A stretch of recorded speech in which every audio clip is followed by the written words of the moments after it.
Hello guys အားလုံးပဲမင်္ဂလာပါကျွန်တော်ရဲ့ channel လေးကနေပြန်လည်ကြိုဆိုလိုက်ပါတယ်ကျွန်တော်ဒီနေ့ကင်ပြသွားမှာတော့ EAP မှာအားလုံးကျွန်တော် terminal ဆော့ပြသွားမှာဖြစ်ပါတယ်ကျွန်တော်အခုကျွန်တော်နဲ့ရှင်ထင်ရမယ်ဟိုဘက်က EHP ကတော့ CC ဖြစ်ပါတယ်ကျွန်တော် ski 2ကိုပဲရင်ယူလိုက်တယ်ကျွန်တော်ဘာလို့လဲဆိုတော့ကျွန်တော်ပြမယ်နော် brother တို့ CC က ski 1နဲ့ပုတ်တယ်ဗျာပို့တဲ့အချိန်မှာဒီကောင်ပုတ်ခံဒီကုန်ကန်ဒီအချိန်ဆိုစကေတူလေးနဲ့လှမ်းထိုးလိုက်ဒီကောင်မှာ basic attack ပဲနှိမ့်စရာရှိတော့ဗျအားကြောင့်ကျွန်တော်ဒီကောင်နဲ့ထင်ရတဲ့အတွက်ကျွန်တော်စကေတူကိုရင်ယူလိုက်တယ်ဗျကျွန်တော်သူစကေ1ပြီးကန်ဒီဆိုရင်ကျွန်တော်စကေတူလေးနဲ့လှမ်းပြီးတော့ထိုးတယ်ထိုးရ damage လေးပြီးရင်အားလုံးကိုင်းရင်အကောင်းဆုံးအချိန်ကတော့ line ကောင်းတဲ့အချိန်မှာဆော့တာကောင်းတယ်ဗျကျွန်တော်ဒီဘွဲမှာဆိုပင်က80ကျော်80နာကန်နေရကျွန်တော်အဲ့ချိန်မှာ spray တုံးတဲ့အခါကျရင် delay ဖြစ်တယ်ဗျ delay ဖြစ်တဲ့အခါကျရင် enemy ကိုတေချာမထိဘူးဗျကျွန်တော်တရားဆို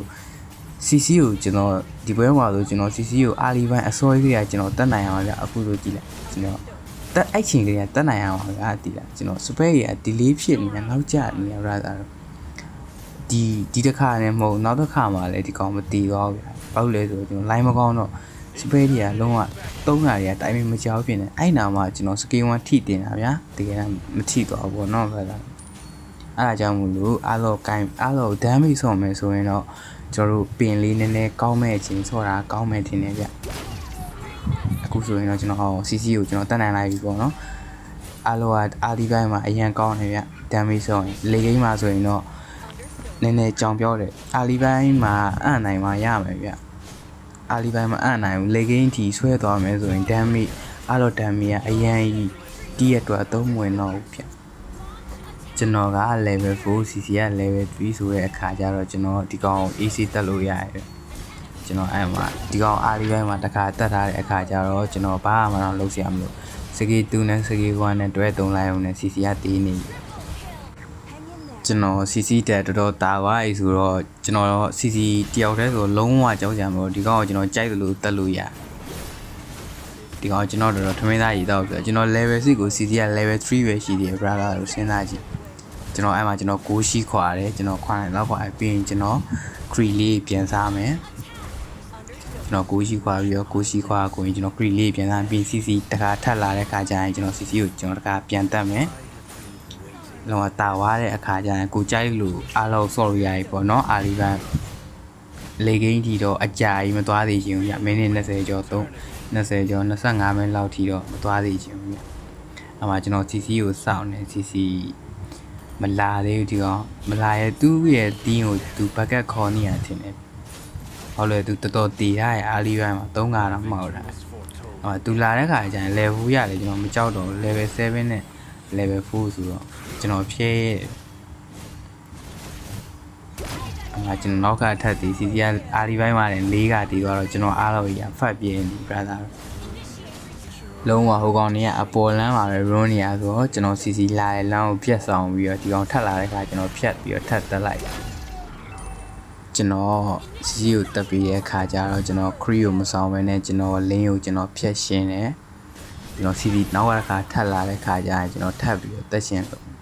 ဒါပေမဲ့ CC မလာဘဲနဲ့ဟိုမှာ carry လေးကတိမ်ကလေးစီးပြီးကျွန်တော်ဒီလာတော့ကျွန်တော်လည်းဘယ်ရမလဲဖြတ်တက်လိုက်တယ်လုံးဝအားတော့ကန်ရင်အဲ့ဒါတွေကလုံးဝပျော်ဝရမ်းကောင်းတယ်ကိုယ်ကရမ်းတာပိုင်းပျော်ဝရမ်းကောင်းတယ်အမှ CC လေးကမကြောက်မလန့်ထပ်လာတယ်ကျွန်တော်ထပ်တက်တယ်ဗျာ CC ကိုCC ရဲ့တောင်းဆိုမှုကြောင့်လို့ထင်တယ်ခိုင်းလို့မေးကျွန်တော်လမ်းကိုဆင်းလာရတယ်ကျွန်တော်လည်းရမ်းကျန်းနေရဆိုတော့ကျွန်တော်ရမယ်အထင်နဲ့ကျွန်တော်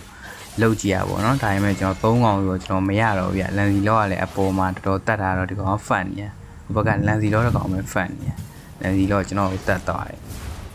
အခုကျွန်တော်အင်းရမယ်တာဂက်ကလန်စီလောကဦးစားပြီးဖြစ်သွားပြီဗျလန်စီလောတော်တော်ဖတ်နေရဆိုတော့ကျွန်တော်လန်စီလောကိုတက်ပြီးရကျွန်တော်တောင်းဖြစ်သွားတယ်ကျွန်တော်အိမ်ကနေကျွန်တော်တိမ်လေးစီးပြီးတော့ပြန်ထွက်လာတယ်ပြီးရင်လိမ့်ရှင်းမယ်လိမ့်ရှင်းပြီးရင်ဘရုံးစရာရှိရဲ့လမ်းလေးကိုတော်ရုံပဲဒါပေမဲ့ကျွန်တော်လိမ့်ရှင်းလို့ဟိုင်းလောကရောက်ချလာတယ်ကျွန်တော်လည်းဟိုင်းလောစပယ်လေးကြီးအများကြီးတောင်ပေးလိုက်အောင်စကေးတူလေးနဲ့ပဲထိုးပြီးတော့ကျွန်တော်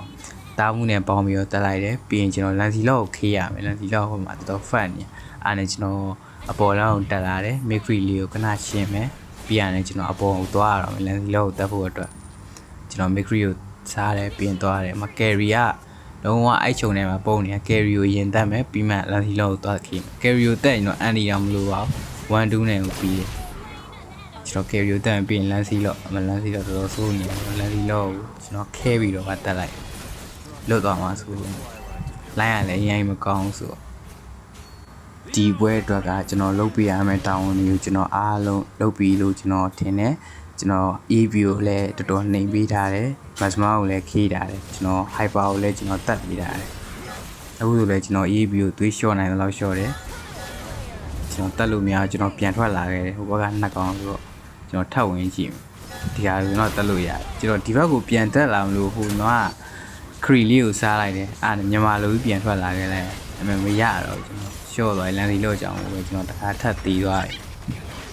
ကဲကျွန်တော်အားပေးနေတဲ့ညီအကိုမောင်နှမအားလုံးနောက်ပိုင်းလေးတွေကိုဘယ်လိုကျန်းသွားမလဲဆိုတာကျွန်တော်နဲ့တူတူကြည့်လိုက်အောင်เนาะကျွန်တော်ရဲ့ channel လေးကိုလည်း like and subscribe လေးလုပ်ခဲ့ပေးပါလို့ကျွန်တော်တောင်းဆိုပါရဗျ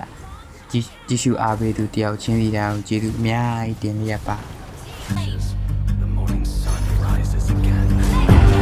Reading stories, how I believed that I could climb through